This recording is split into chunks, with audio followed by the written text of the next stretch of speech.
আজ থেকে বহু বছর আগের একটি কাহিনী। একটি বাচ্চা ছেলে রোজ বিদ্যালয়ে যেত, কিন্তু বিদ্যালয়ে গিয়ে সে কিছুই শিখতে পারত না। সে অত্যন্ত মূর্খ আর বোকা ছিল, তাই তাকে বিদ্যালয় থেকে বের করে দেয়া হলো। এরপর তার বাবা মা মারা যায়। এরপর সে বড় হয় রাখালদের কাছে, রাখালদের গরু রাখে আর তাদের কাছেই থাকে। বাচ্চা ছেলেটি ছিল অত্যন্ত সুদর্শন, কিন্তু এমনই বোকা ছিল, সে যেই ডালে বসত সেই ডালে কাটত। ওই সময় ওই রাজ্যে রাজার মেয়ে হয়ে ওঠে অত্যন্ত বিদ্বান আর অহংকারী। রাজার মেয়ে তখন ঘোষণা দেয়, আমার বিদ্যা বুদ্ধিতে যে আমাকে হারাতে পারবে আমি তাকেই বিয়ে করব। বিভিন্ন রাজ্য থেকে বিভিন্ন পণ্ডিত আসে, কিন্তু কেউ তাকে হারাতে পারে না। তখন পণ্ডিতদের অনেক রাগ হয়।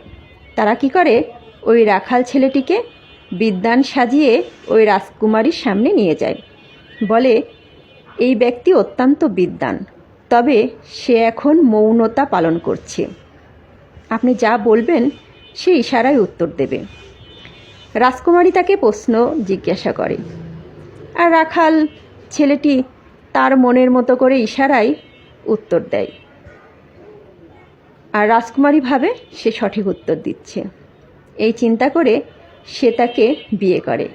কিন্তু বিয়ের দিন বাসর রাতেই সে বুঝতে পারে এই রাখাল ছেলেটি অত্যন্ত বোকা আর মূর্খ, তাই তাকে বাড়ি থেকে বের করে দেয়। এরপর ওই ছেলেটি খুব কষ্ট পায়। সে গিয়ে ঝর্ণার ধারে বসে থাকে।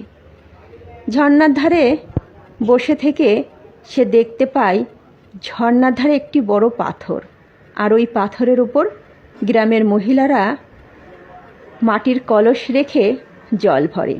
কলস রাখতে রাখতে ওই পাথরের উপর একটি আকৃতি তৈরি হয়েছে, যার উপর কলস বসালে কলসটি আর ছিটকে পড়ে না। তখন সে ভাবল, এই পাথরের বুকে যদি একটি মাটির কলস জায়গা করে নিতে পারে, তাহলে আমার মাথায় কেন কিছু ঢুকবে না। তখন সে মা কালীর মন্দিরে যায় এবং সাধনা শুরু করে, জ্ঞান সাধনা।